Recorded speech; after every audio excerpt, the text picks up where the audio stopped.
Hello students. कैसे चल रही है आपकी प्रिपरेशन? इस वीडियो में हम डीएनए के बारे में कुछ क्वेश्चंस डिस्कस करेंगे। So the first question is, the DNA molecule is completely transcribed into the messenger RNA by an RNA polymerase. The base composition of the DNA template strand is guanine 24.1%, cytosine 18.5%, adenine 24.6%, and thymine 32.8%.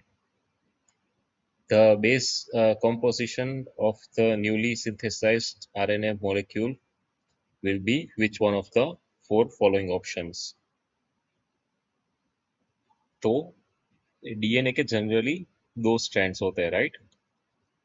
पहला होता है coding strand, जिसमें actual information stored होता है कि जिसको transcribe करके mRNA बनता है। और दूसरा होता है टेम्पलेट स्ट्रैंड। क्योंकि ये दोनों कोडिंग स्ट्रैंड और टेम्पलेट स्ट्रैंड है, वो एक दूसरे के कॉम्प्लीमेंट्री बेस पेयर्स होते हैं। तो जो आरएनए बनता है उसका सीक्वेंस टेम्पलेट स्ट्रैंड के सीक्वेंस के साथ सेम होता है। तो हमें क्वेश्चन में बोला गया है जो कंपोजिशन दिया है वो टेम्पलेट स्ट्रैंड का है, तो मतलब आरएनए का कंपोजिशन सेम रहेगा टेम्पलेट स्ट्रैंड के साथ। तो हमारा आंसर आएगा कि जिसमें चारों नंबर सेम रहेंगे, जो कि होगा आंसर ऑप्शन 1। अभी अगर इसी क्वेश्चन में टेम्पलेट स्ट्रैंड की जगह कोडिंग स्ट्रैंड बोला होता कि अगर जो हमें नंबर्स दिए गए हैं वो डीएनए के कोडिंग स्ट्रैंड के बेस पेयर कॉम्पोजिशंस है, तो उस केस में क्या होता? ग्वानिन और साइटोसिन के नंबर्स इंटरचेंज हो जाते और एडेनिन और थाइमिन के नंबर्स इंटरचेंज हो जाते। तो उस केस में करेक्ट आंसर ऑप्शन 3 होता है। Now moving on to second question, which one of the following options represents a classical Hookstein base pairing? तो अभी ऑप्शंस में जाने से पहले हम ये देख लेते हैं कि एक्चुअली हुक्सटीन बेस पेयरिंग होता क्या है। तो ये है एडेनिन और थाइमिन, और ये है normal Watson Crick base pairing. ठीक है, जनरली मोस्टली डीएनए में यही होता है कि एडेनिन और थाइमिन का मैच होता है। पर अभी जो एडेनिन है इसमें कुछ ऐसे एटम्स है जो अभी भी फर्दर बॉन्ड बना सकते हैं। तो डीएनए में कुछ कुछ जगह पे क्या होता है कि एक और जो थाइमिन है वो ये एडेनिन के साथ बॉन्ड बना सकता है, कुछ ऐसे। तो ये जो एक्स्ट्रा वाला बेस पेयरिंग है इसको बोलते हैं हुक्सटीन बेस पेयरिंग। तो ये है वो normal Watson Crick base pairing है, और ये हुक्सटीन बेस पेयरिंग है। अभी अगर प्यूरिन्स और पिरिमिडिन्स का बात करें तो जो क्वेश्चन में पूछा गया है कि syn and anti conformation compare to the sugar molecule, तो जो पिरिमिडिन्स होते हैं यानी कि साइटोसिन एंड थाइमिन वो हमेशा एंटी कॉन्फॉर्मेशन में ही होते हैं रिलेटिव टू शुगर। और जो प्यूरिन्स होते हैं एडेनिन और ग्वानिन, उसके पास ऑप्शंस होते हैं, दे कैन बी इधर सिन और एंटी। और हुक्सटीन बेस पेयरिंग में हमेशा जो प्यूरिन है वो सिन कॉन्फॉर्मेशन में रहता है, और जो प्यूरिमिडिन है वो एंटी कॉन्फॉर्मेशन में रहता है। तो अभी अगर हम फिर से क्वेश्चन देखें तो हमारा आंसर ऐसा होगा कि उसमें प्यूरिन होगा वो सिन कॉन्फॉर्मेशन में होगा, और पिरिमिडिन होगा वो एंटी कॉन्फॉर्मेशन में होगा। तो हमारे पास ऐसा एक ही ऑप्शन है, दैट इज ऑप्शन 3, जिसमें है syn adenine base paired with anti थाइमिडिन।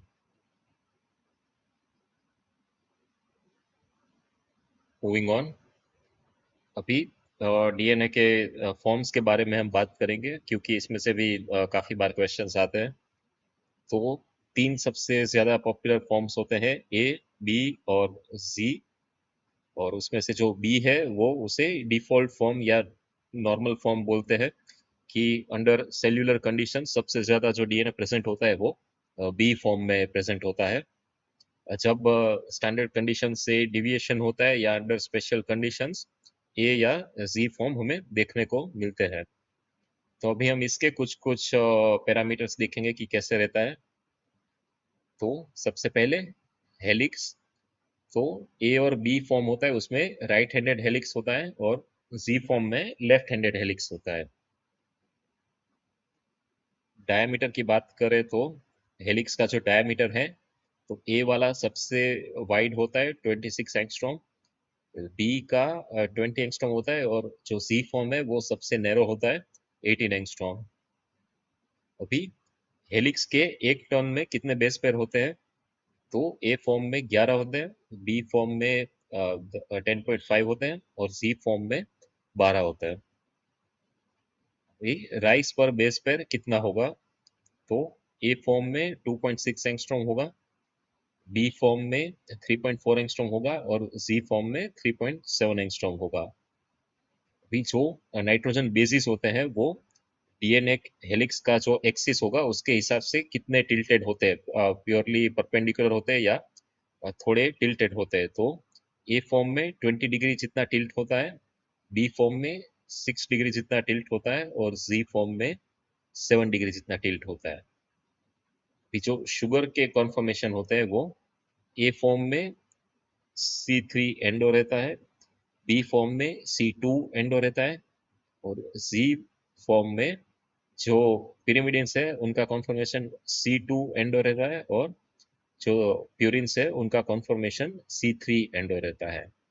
अभी मेजर और माइनर ग्रूव की बात करें तो ए फॉर्म है उसमें मेजर ग्रूव है वो ज्यादा डीप होता है, और माइनर ग्रूव है वो शैलो होता है।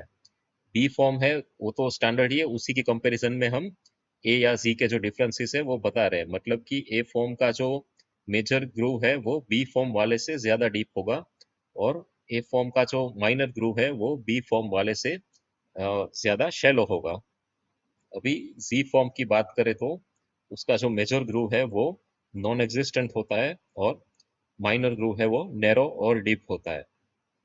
अभी कौन सी कंडीशंस में ये फॉर्म्स है वो प्रेजेंट होते हैं? तो जब नॉर्मल कंडीशन से डिहाइड्रेशन हो जाता है तो डीएनए ए फॉर्म में शिफ्ट हो जाता है, और जो डीएनए स्ट्रेच में अल्टरनेटिव प्यूरिन और पिरिमिडिन बेसिस होते हैं, जैसे कि जीसी जीसी जीसी या तो एटी एटी एटी, तो वो जी फॉर्म ले सकता है। अभी इसमें से किस टाइप के क्वेश्चन पूछ सकते हैं? तो समथिंग लाइक दिस। ये सबसे सिंपल है कि भाई आपको एक स्ट्रक्चरल फीचर्स का लिस्ट दिया हुआ है, और दूसरा बताया हुआ है कि वो कौन से फॉर्म के साथ मैच करते हैं। तो हमारे पास कॉलम एक्स में है स्ट्रक्चरल फीचर्स। क्या क्या फीचर्स है? ए इज लेफ्ट हैंडेड, तो हमने देखा था जी फॉर्म में होता है। दूसरा, B number of base pair per turn is 10, that is closest to the B form. C the base pairs are off centred, और डी आरएनए डबल हेलिक्स। और कॉलम वाई में हमारे पास कितने ऑप्शंस हैं? पहला है ए फॉर्म, दूसरा है बी फॉर्म, और तीसरा है जी फॉर्म। तो जैसे कि हमने अभी अभी देखा कि लेफ्ट हैंडेड है वो जी फॉर्म होता है, और जो आरएनए का डबल हेलिक्स बनता है वो हमेशा ए फॉर्म में रहता है। आरएनए में बी फॉर्म या दूसरे कोई फॉर्म नहीं होते आरएनए डबल हेलिक्स के लिए। तो D will match to first option of column Y. तो ऐसा हमारे पास ऑप्शंस में एक ही है, दैट इज और फर्स्ट ऑप्शन। अगर इसी के बदले दूसरे भी ऐसे स्ट्रक्चरल फीचर्स पूछते हैं मैच करने के लिए, तो आप मैच कर सकते हो। या तो फिर इसको ऐसे भी पूछ सकते हैं कि आपको ऑप्शन में 4 या 5 स्ट्रक्चरल फीचर्स दिए गए हैं, और पूछा है कि इसमें से कितने स्ट्रक्चरल फीचर्स है वो कोई भी रिस्पेक्टिव फॉर्म में प्रेजेंट है या नहीं है। जैसे कि हो सकता है 2 या 3 ऑप्शंस हो वो ए फॉर्म में प्रेजेंट हो, या 2 या 3 नहीं है, ऐसे बी और जी फॉर्म के लिए भी हो सकता है। तो मतलब कि इस छोटे से टॉपिक में से अगर वो पूछना चाहे तो मल्टीपल टाइप के क्वेश्चंस पूछ सकते हैं from the same information. Now moving on, one strand of a palindromic double-stranded DNA is composed of CC, GG, GG. Now, which one of the following forms of nucleic acid structure will be adopted in water if sense and antisense strands are mixed in equal proportion, followed by annealing? तो सबसे पहले हम देख लेते हैं, ये हो गया हमारा सेंस स्ट्रैंड और उसका एंटी सेंस स्ट्रैंड। अभी हम देखते हैं कि इसमें किस हिसाब से बॉन्डिंग रहेगा। तो साइटोसिन और ग्वानिन है दोनों साइड में, तो सीजी का बॉन्ड होगा, अगेन अगेन अगेन। इधर जीजी है तो उनके बीच में बॉन्डिंग पॉसिबल नहीं है, और वो एक को छोड़ के बाकी सब मैच कर लेंगे।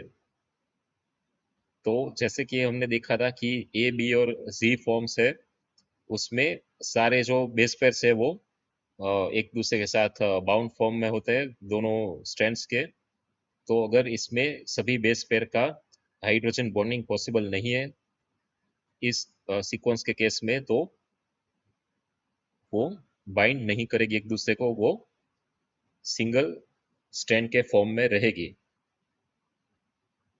अभी ऐसा डाउट हो सकता है कि हमने देखा था कि सी फॉर्म के लिए जिसमें अल्टरनेटिंग प्यूरिन और पिरिमिडिन्स होते हैं, पर अभी आप अगर ये सीक्वेंस में देखेंगे तो दो साइटोसिन है, फिर ग्वानिन और साइटोसिन अल्टरनेटिव है, पर फिर से दो ग्वानिन है, तो इसमें प्योर ऑल्ट्रेशन नहीं है कि जैसे कि एक सी और एक जी, एक सी और एक जी, ऐसे नहीं है, तो ये सी फॉर्म भी नहीं लेगा।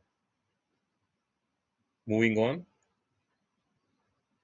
which one of the following nucleic acids with same concentrations in water will form a stable stem loop structure upon annealing by heating and flash cooling on ice?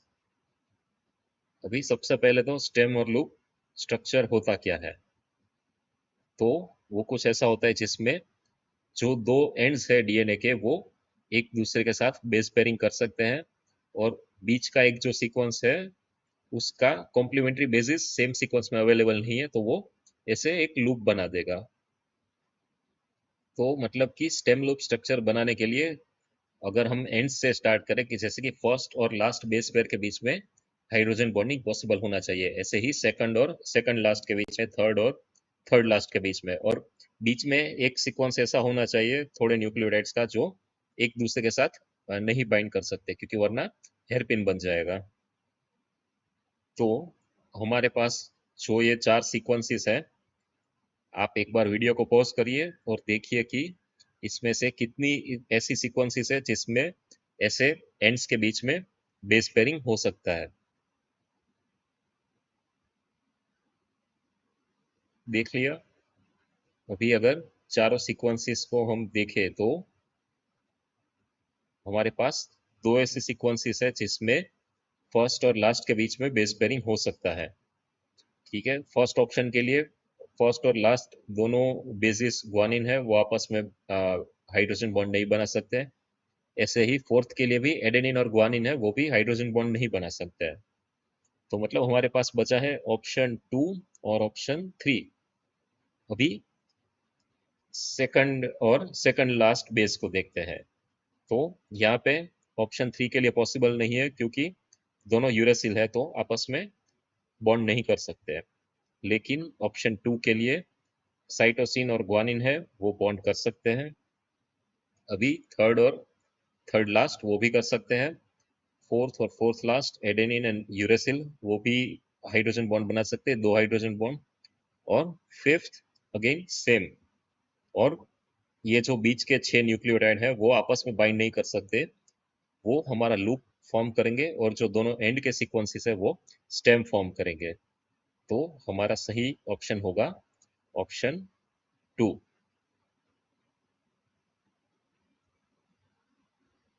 Next question, a researcher wanted to test the effect of different chemical agents on double-stranded DNA.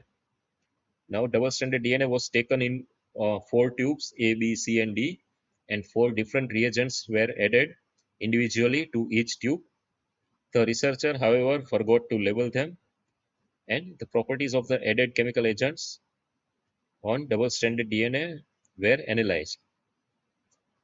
The possible product, which are described in column X, and the specific action of the chemical agents are listed in column Y. तो basically हमें इधर match करना है कि अगर जो column x में लिखा हुआ है वो प्रोडक्ट मिल रहा है हमें एज अ रिजल्ट, तो जो एजेंट हमने डाला था ट्यूब में उसका एक्शन क्या रहा होगा। तो कॉलम एक्स में हमारे पास चार प्रोडक्ट्स हैं, न्यूक्लियोटाइड्स, सिर्फ नाइट्रोजन बेसिस, न्यूक्लियोसाइड्स और single stranded DNA. Nucleotides is sugar plus nitrogen base plus phosphate, nucleosides is only sugar plus nitrogen base. अभी कॉलम वाई में क्या है, उसमें चार पॉसिबल एक्शंस दिए हुए हैं। पहला है ब्रेक्स हाइड्रोजन बॉन्ड, मतलब कि हाइड्रोजन बॉन्ड को ब्रेक करता है। दूसरा रिमूव्स फॉस्फेट ग्रुप। तीसरा ब्रेक्स फॉस्फोडाइस्टर बॉन्ड। और चौथा ब्रेक्स एन ग्लाइकोसिडिक बॉन्ड। अभी अगर सिर्फ फॉस्फेट ग्रुप हटाता है तो क्या होगा, न्यूक्लियोसाइड बनेगा। अगर फॉस्फोडाइस्टर बॉन्ड हटाता है तो चेन के जो न्यूक्लियोटाइड्स है वो सब सेपरेट हो जाएंगे। अगर हाइड्रोजन बॉन्ड हटाता है तो डीएनए की दोनों जो स्ट्रैंड्स है वो डबल स्ट्रैंड में से सिंगल स्ट्रैंड हो जाएगी। और अगर एन ग्लाइकोसिडिक बॉन्ड टूटता है तो जो नाइट्रोजन बेस है वो शुगर से अलग हो जाएगा। तो ये इंफॉर्मेशन के हिसाब से सिर्फ न्यूक्लियोटाइड्स मिल रहा है तो मतलब फॉस्फोडाइस्टर बॉन्ड टूट रहा है। अगर सिर्फ नाइट्रोजनस बेस मिल रहे हैं तो मतलब ग्लाइकोसिडिक बॉन्ड टूट रहा है। अगर न्यूक्लियोसाइड्स मिल रहे हैं तो मतलब वो एजेंट फॉस्फेट ग्रुप्स को हटा रहा है। और सिंगल स्ट्रैंडेड डीएनए मिल रहा है तो मतलब हाइड्रोजन बॉन्ड्स ब्रेक हो रहा है। तो ये चार के हिसाब से हमारा सही आंसर होगा ऑप्शन 2।